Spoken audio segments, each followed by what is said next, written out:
Money is no object, with Sanctuary of Reality, my comic review series. Time now for Cerebus issue 147, chapter 8 of Melmoth.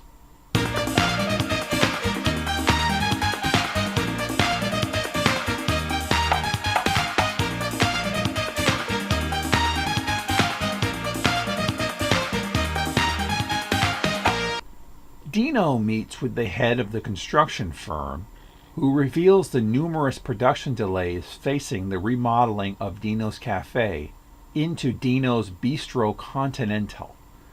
Despite the endless setbacks, will it still make its scheduled opening the day after tomorrow?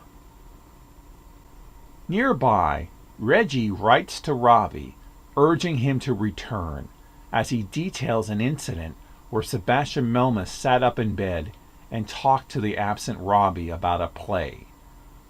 The bills keep piling up.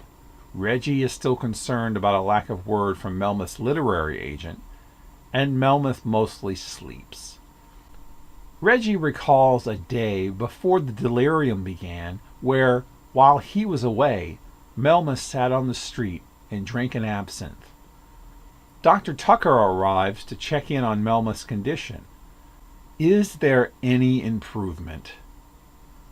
Later, down the street, Doris relates, in excruciating detail, the final moments of a recent relationship to Cerebus. Does he know what she means? Spoiler alert, we never get to see the final unveiling of Dino's Bistro Continental. Could you imagine seeing it fully rendered by Gerhard? Maybe that could be something someone could commission him to draw someday, if they haven't already. That would be neat, all the marble columns and everything, that in the water fountain. Yeah, that would be cool. This was a nice issue. We're getting a bit repetitive with Reggie's comments, always talking about the same basic things. But the moment talking about Melmoth drinking the absinthe is a good reminder to the guy that we're slowly losing in the main narrative, and it makes for an excellent cover. I admit, the first time I read this, and even the second, I thought Melmoth recovered enough to go out. I thought he was sleeping and delirious, and then all of a sudden he goes out and has an absinthe, and then comes back and goes back to bed. For some reason, I thought that was what happened.